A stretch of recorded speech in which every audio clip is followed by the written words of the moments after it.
So, continuing our ranking series, moving on to the Evil Dead franchise. Out of all the franchises we've done, I'd say this is the one where there's like no consensus. Why? Because they're all good. Yeah. We found a consensus. We literally listened at the same time and was like, yep, that's what I have. Okay, let's do it. So, yeah, we are on the same page in terms of what films we have, and we'll drop them right now. This includes the remake, and it includes the series, Ash vs. Evil Dead. Yeah. So don't get mad if we don't have your favorite at the top, because, again, they're all so good that they can be switched anyway, really. I honestly got any order to me, I wouldn't be surprised by it. No.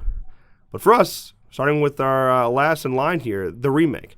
Not because it's bad. Yeah. It's not bad. It's a really dark, a really gory film with beautiful pacing, beautiful visuals, some insane practical effects. Mm-hmm. But it's not Ash, man. It's not Bruce. Yeah. And the one thing that keeps that franchise going and that makes people love it is Bruce, is Ash. I mean, you have Ash, but it's not Bruce. And it's It depends on the mood. You know, sometimes I'll be like, you know what? Sure, I'll watch the Evil Dead remake. It's there. It's not bad, like you said. No, it's a good film. It's just not a little different. Yeah, it's not the Evil Dead that I love. Right. It feels almost like a different film entirely. Like, it doesn't really fit. Yeah. But Bruce is at the end of the credits, though. Yeah. I would have liked to see where they were going with that, because basically they were saying it takes place in the same universe, and that they were going to move forward and somehow have Bruce come into that mix, and that would have been a lot of fun, and that could have been an amazing film, but we never got that, did we? By the way, a little side note, we're recording this on Bruce's birthday. Hey, birthday, Bruce. All right, next in line, Army of Darkness. Another great film. Yeah. It actually had a decent budget, but it got no love in theaters, man. It didn't really make any money. I'm surprised. It's a shame, dude. Yeah. It's a good film. It has some really difficult stop motion involved. Yeah. And again, all practical and a lot of fun. It's Bruce being Bruce. It's Ash being Ash. In a new time. Right. I'm not a big medieval guy, which Same. is why I think it's lower on our list. Same. But it is a lot of fun, and it's a good film. Yeah. And some people could put that their number one. A lot of people love Army of Darkness. Yeah. All right.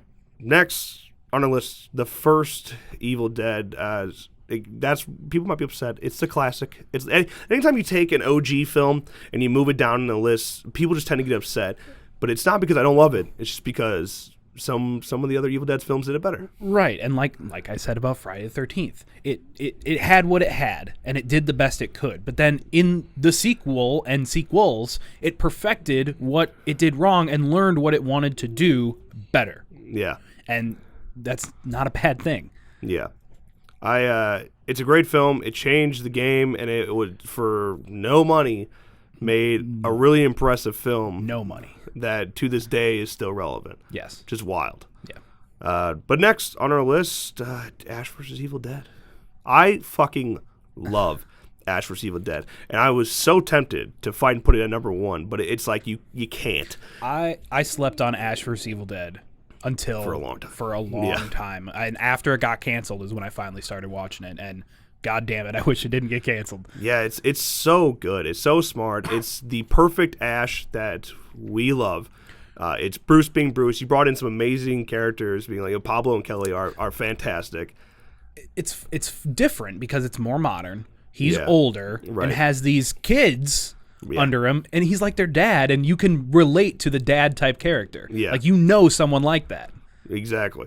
Yeah, it's a beautiful combination, and it's still Ash. Yeah. It's still Bruce, and it's still Evil Dead while still being meta. Yeah.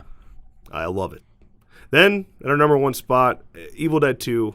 Most people would put it there, I would say, but again, you still have people that be upset that the OG's not there. The Evil Dead 2 is amazing, man. Like you said, it perfected what the first one started. It got even crazier, it got more wild, and it really took the Ash character and made him what he is today. Yeah, put him on the pedestal that he is on. Yeah, exactly. I think that all comes back to Evil Dead 2. Like, Bruce would not be Bruce today. He would not be the legend, arguably A-list guy he is today. He's A-list. Without Evil Dead 2. Mm-hmm. Evil Dead 2 is a game changer. Yeah, really was. Fun, great. Just watched it the other day. Right, yeah. And then, like, the reason Ash vs. Evil Dead comes back, I think it references Evil Dead 2 more than any other of the films in the series, and it's because it's the best. It's because that's the one that people want referenced. Yeah. It's also, I would say, out of the whole franchise, including the series, has the nicest looking Necronomicon. Agreed. And I like Zombie Ash. Yeah. Yeah, well, that's our thoughts. Let us know yours. Let us know your ranking in the comments below. But that's going to wrap up today's video. If you enjoyed, make sure you drop a like and subscribe to our channel for more videos like this one. And, of course, as always, thank you guys so much for watching. And we'll see you next time.